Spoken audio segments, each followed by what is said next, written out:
ડિંડોલી વિસ્તારમાંથી સુરત એસઓજી પોલીસે સાયબર કૌભાંડનો મોટો પર્દાફાશ કર્યો છે। દુબઈના બિગ બ્રો સાથે મળી છેલ્લા 5 વર્ષથી સાયબર ક્રાઇમ કરતા 5 ઇસમોની પોલીસે ધરપકડ કરી છે।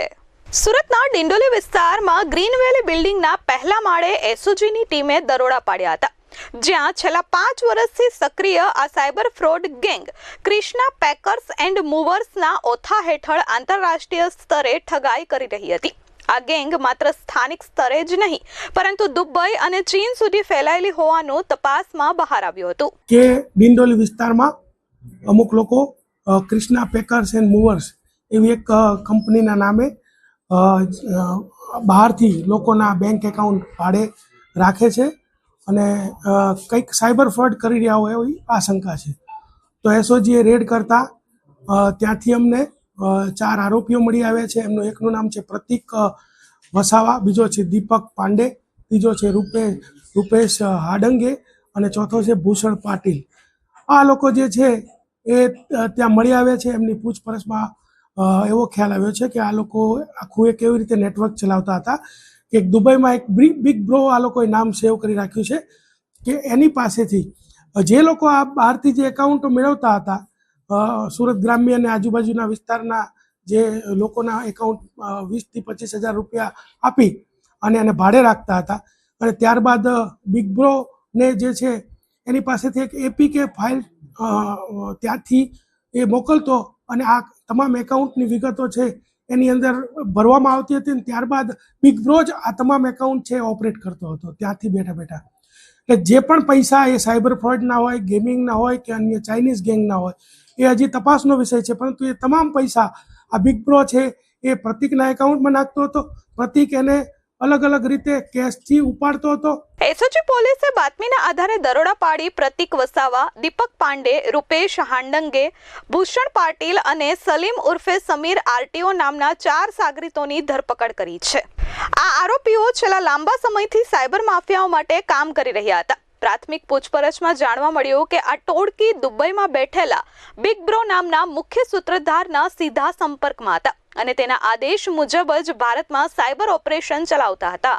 અને ત્યારબાદ એક સલીમ ઉર્ફે સમીર આરટીઓ સૈયદ નામનો વ્યક્તિ છે કે જે ફૈઝાન એપાર્ટમેન્ટ લિંબાયતમાં રહે છે, એની પાસેથી યુએસડીટી ખરીદતો હતો પોતાના વોલેટમાં અને પાછો આ પ્રતિક એને બિગ બ્રોને એ વોલેટમાં પાછા યુએસડીટી કન્વર્ટ કરીને મોકલતો હતો। તો આ રીતનું આખું હવાલાનું જે એક નેટવર્ક છે એ ચાલતું હતું। એમાં 3-4 પ્રકારે પ્રવૃત્તિ કરવામાં આવતી હતી કે ખાતા ભાડે લેવામાં આવતા હતા, ખાતાનો એક્સેસ છે એપીકે ફાઇલ દ્વારા બિગ બ્રોને આપવામાં આવતો હતો અને એ ત્યાંથી પૈસા અહીંયા મોકલતો હતો, અહીંથી પૈસા કેશથી ઉપાડતા હતા, કેશથી ઉપડ્યા બાદ પાછા યુએસડીટીમાં કન્વર્ટ થતા હતા અને કન્વર્ટ થયા પછી પાછા એ દુબઈમાં પાછા ચાલ્યા જતા। તો આખા નેટવર્કની અંદર આ 4 મુખ્ય આરોપીઓ જે છે પકડાયા છે।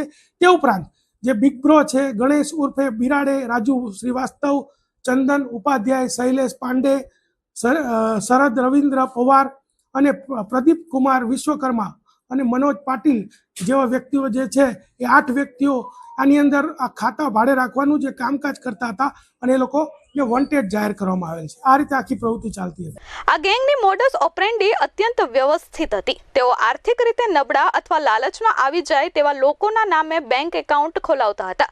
એકાઉન્ટ ધારકોને થોડા પૈસા આપી તેમની પાસેથી chequebook, ATM card, bank kit અને રજિસ્ટર મોબાઈલ નંબરના સિમ કાર્ડ મેળવી લેતા હતા। આ ભાડાના એકાઉન્ટ્સનો ઉપયોગ કરી તેઓ દેશભરના લોકો સાથે ઓનલાઈન ઠગાઈના નાણાં મેળવતા હતા। મુખ્ય જે આરોપી પ્રતિક વસાવા છે એ 6 થી 7 ગુનાઓ એના વિરુદ્ધમાં દાખલ થયેલા છે। એ જે છે 90 દિવસ અગાઉ સાયબર ક્રાઇમના ગુનામાં જેલમાં પણ રહેલો છે અને ખૂબ જ કુખ્યાત આરોપી છે। ડિંડોલીના ઘણા બધા લોકોનું આની સાથે જોડાયેલા છે, આર્થિક રીતે પણ જોડાયેલા છે અને આ લોકો એની સાથે ઘણા વ્યવહાર પણ રાખતા હતા અને એને સંરક્ષણ પણ પૂરું પાડતા હતા। તો આ જે પ્રતિક સાથે જોડાયેલા તમામ લોકોની તપાસ કરવામાં આવશે, એના એકાઉન્ટ વિગતોની તપાસ કરવામાં આવશે અને આમાંથી એના એકાઉન્ટોમાં કેવી રીતે રૂપિયા ગયા છે એની પણ તપાસ કરશું અને સંપૂર્ણ ડિટેલમાં તપાસ કરવામાં આવશે। પોલીસને તપાસમાં 14 શંકાસ્પદ બેંક એકાઉન્ટ્સ મળ્યા છે। તપાસ દરમિયાન NCCRP પોર્ટલ પર ચેક કરવામાં આવ્યું ત્યારે 71 જેટલા અલગ અલગ સાયબર ફ્રોડના કેસમાં આ અકાઉન્ટ્સ સંડોવાયેલા હોવાનું સાબિત થયું છે, જેથી આ ગેંગનું નેટવર્ક કેટલું વિશાળ અને જોખમી હતું તે આ ડેટા બતાવી રહ્યા છે. અત્યારે જે અમને વિગતો મળી છે એ મુજબ એ તપાસ અત્યારે ચાલુ છે કે ક્યારથી શરૂ કર્યું હતું ને કેટલા રૂપિયાના ટ્રાન્ઝેક્શન કર્યા હતા. એ તમામ વિગતો બેંકની અંદર અમે સ્ટેટમેન્ટ કઢાવવાનું ને બધું ચાલુ છે અને જે કોઈ એમાં હકીકત જાણાશે એ તરત આપણે જાણ કરવામાં આવશે. અત્યારે જે મુજબ છે ઓછામાં ઓછું 200 થી વધારે કરોડનું કૌભાંડ કહી શકાય. આ ગેંગના તાર ચીન સુધી જોડાયેલા છે. તેઓ ટેલિગ્રામ એપ્લિકેશન દ્વારા ચાઇનીઝ ગેંગ સાથે સતત સંપર્કમાં રહી સૂચનાઓ મેળવતા હતા. સાયબર ફ્રોડ દ્વારા જે રકમ એકઠી થતી તેને સુરક્ષિત રીતે વિદેશ મોકલવા માટે USDTનો સહારો લેતા હતા. ભારતીય રૂપિયાને ક્રિપ્ટોકરન્સીમાં ફેરવી હવાલા મારફતે નાણાં સગે વગે કરતા હતા. અત્યારે જે અમને બેંક એકાઉન્ટની વિગતો મળી છે, ટોટલ અમારી પાસે 14 એકાઉન્ટ છે. ત્યારબાદ અમે NCCP પોર્ટલ ઉપર અમે તપાસ કરતા આ જે 14 એકાઉન્ટ છે એની અંદર 18 રાજ્યોની ટોટલ 71 ફરિયાદો જે છે આ એકાઉન્ટ ઉપર છે. અને આ તમામ એકાઉન્ટ જે અત્યારે આપણે શબ્દ તમે સાંભળ્યો છે મ્યુલ એકાઉન્ટ, તો આ બધા જ એકાઉન્ટ છે મ્યુલ એકાઉન્ટ છે. બીજું કે આ જે પકડાયા જે આરોપીઓ છે એમનો જે ઇતિહાસ જે છે એ તમને કહું તો જે પ્રતીક છે એ ખૂબ જ કુખ્યાત આરોપી છે.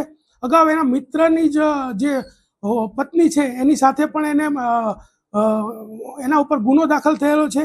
અને બીજો દીપક છે એના વિરુદ્ધમાં 7 ગુનાઓ છે. રૂપેશ છે એના વિરુદ્ધમાં 1 ગુનો અને ભૂષણ છે એના વિરુદ્ધમાં 3 ગુના. એટલે તમામ જે આરોપીઓ છે કુખ્યાત છે એના ઉપર તમામ કાયદાના સકંજાઓ કસવામાં આવશે. દરોડા દરમિયાન પોલીસે ઘટના સ્થળેથી 7 mobile phone, 2 computer, 9 chequebook, 7 debit card, નકલી સ્ટેમ્પ અને એક હોન્ડા સિટી કાર સહિત 10 લાખથી વધુનો મુદ્દામાલ જપ્ત કર્યો છે. આરોપીઓ આ ઓફિસનો ઉપયોગ નકલી ઇલેક્ટ્રોનિક દસ્તાવેજો બનાવવા અને યુઝર ID પાસવર્ડ મેનેજ કરવા માટે કરતા હતા, જેથી પોલીસની નજરમાંથી બચી શકાય. 2 વર્ષથી આ લોકો મૂવર્સ એન્ડ પેકર્સ નામની જે છે એ ચલાવતા હતા. આગળની જે તપાસ છે એમાં કહું તો સૌ પહેલા જે બિગ બ્રો છે એની તપાસ કરવામાં આવશે, તથા NCCP પોર્ટલ ઉપર જે ફરિયાદો છે એ ફરિયાદોની ડિટેલ લઈને આ જે એકાઉન્ટ ઉપર જે ફરિયાદો છે એના પણ ગુનાઓ અલગ અલગ રાજ્યના જિલ્લાઓમાં બનેલા હશે તો એ પણ દાખલ કરવામાં આવશે. તથા એમની GST, ઇન્કમ ટેક્સ, ED આ તમામ વિભાગોને આમાં સાંકળવામાં આવશે.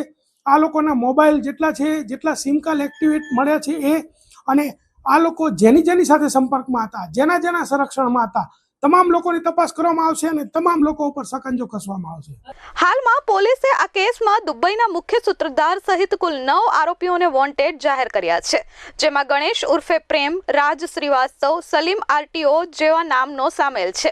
સુરત SOGએ હવે આ કૌભાંડના ઊંડાણ સુધી પહોંચવા માટે વધુ તપાસ હાથ ધરી છે.